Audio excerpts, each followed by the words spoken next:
Здравейте и добре дошли в моят YouTube канал. С настоящото видео ще ви покажа как правя подова за маска, плаващ тип с армираща стъклофибърна мрежа с наклони към точков сифон. Пореден етап от ремонта на банята, който правя в къщата на моето село. Останете до края на видеото, абонирайте се за канала и ви желая приятно гледане. Да започваме!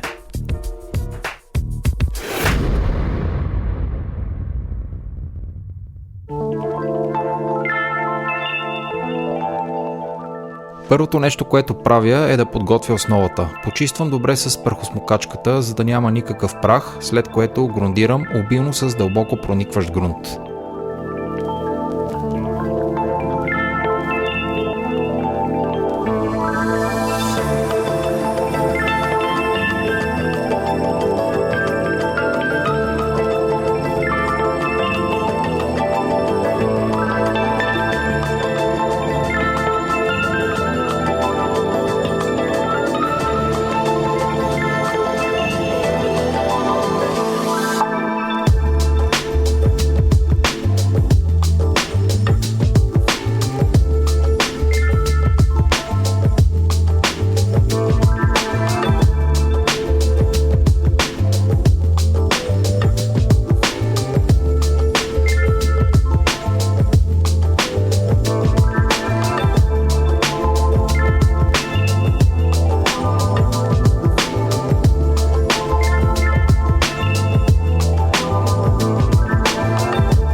След като основата е грундирана, изчаквам да изсъхне според инструкцията и преминавам към лепене на топлоизолационните плоскости. Използвам XPS 5 см с висока плътност, предназначен за под и по-голямо натоварване. За залепването му ползвам полиуретанова пяна за топлоизолация. Нанасям слой пяна, изчаквам 3-5 минути според зависимост от влажността на въздуха и залепям.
След като вече съм залепил плоскостите, преминавам към фиксиране на сифона, което е много важен етап и изисква внимание и точност. Разбъркал съм си малко количество циментов разтвор и малко лепило за плочки и го фиксирам да е под нивел на определено ниво, което съм предвидил предварително.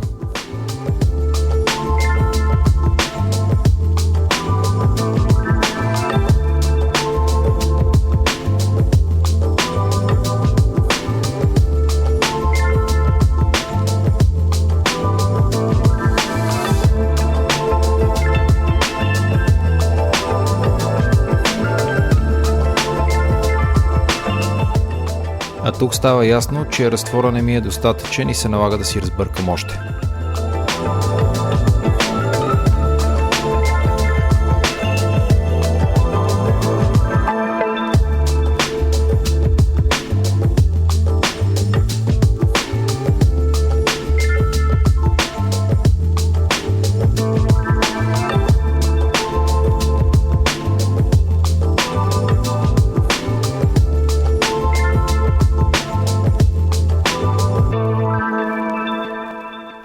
След като веднъж сифона е нивелиран, старателно обирам излишния материал и изчаквам да изсъхне.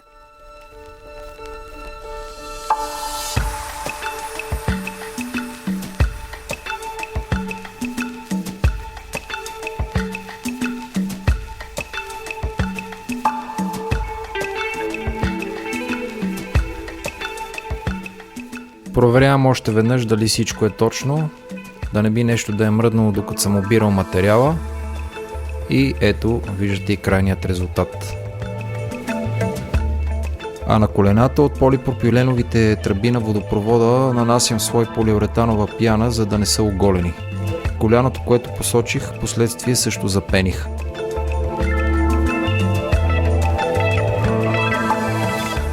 Преминавам към фиксирането на майките. Тънък момент, който изисква точност и прецизност. Пускам си 2 диагонала през ъглите на сифона, продължение на които ще бъдат самите майки.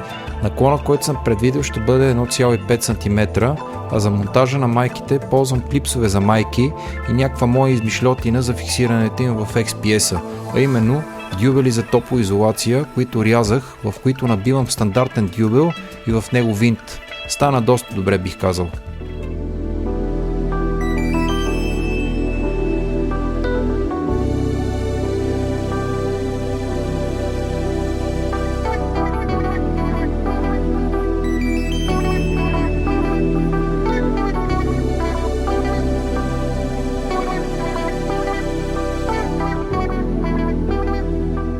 Ето и материалите, които по-рано споменах, че ползвам. Дюбел за топлоизолация, стандартен дюбел, винт и клип за майка.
Ето и нивото, което споменах по-рано, че съм предвидил. 4,5 см в периферията и 6 см, които са ми в основата на сифона, което прави 1,5 см наклон за линеен метър. Ето и с нивелирчето на либелата, втория маркер на мехурчето е 2%, в случая аз съм малко преди него, така че това са 1,5% на 1 метър.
След като си нагласих наклоните на майките, ги махам и си полагам армиращата стъклофибърна мрежа. За първи път работя с такава и смея да кажа, че ми хареса доста при това.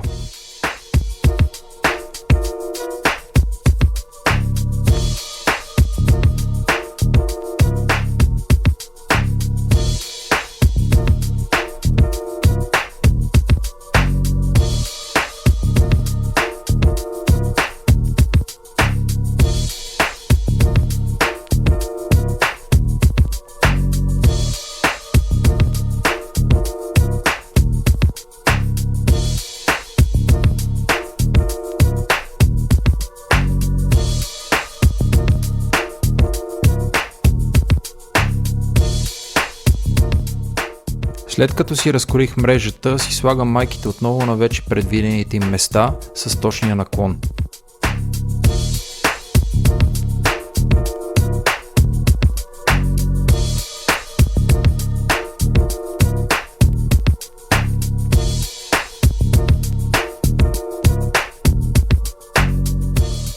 А ето и нивото, за което говорех по-рано. В основата на сифона водоравно, в периферията също така водоравно. И наклон от 1,5% по направление на майките.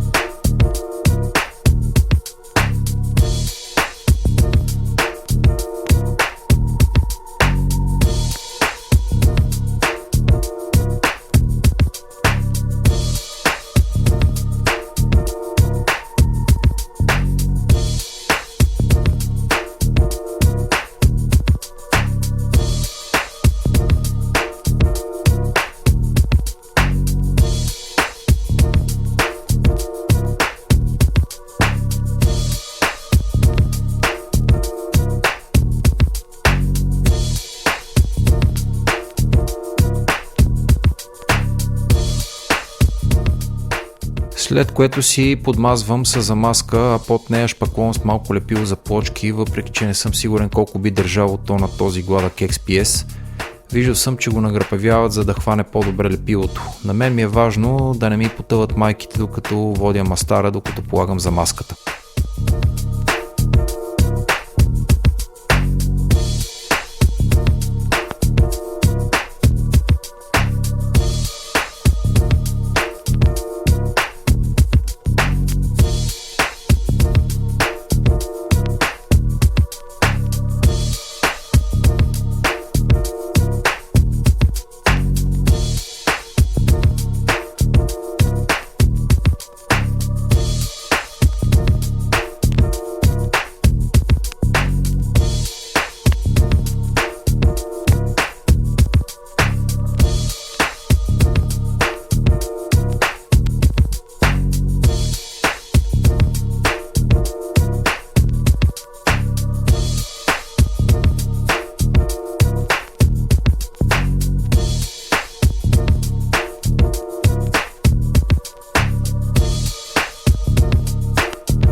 По-наблюдателните от вас вероятно са забелязали, че не съм сложил демпферна лента между замазката и контактуващите с нея стени, нещо, което бях забравил и се сетих точно в последния момент преди да положа самата замазка. Ето и момента, в който слагам и демпферната лента.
Вече всичко по подготовката е готово и преминавам към най-същественото, а именно полагане на самата замазка.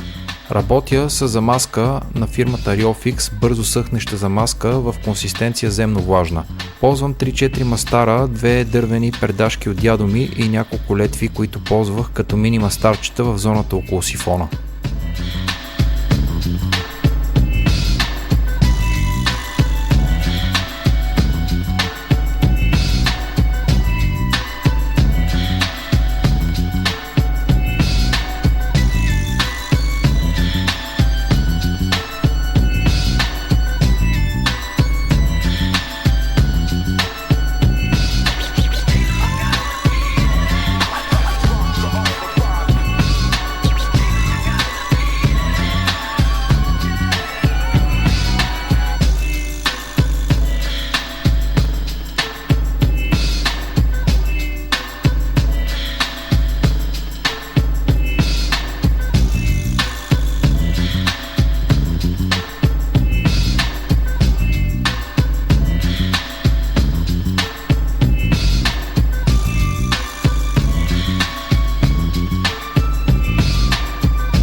Колкото повече напредвах, толкова по-неудобно ставаше и вече наистина разбрах защо майсторите казват, че колкото по-малка е една баня, толкова по-неудобна и трудна за работа е тя.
Ето и крайния резултат. Получи се много добре.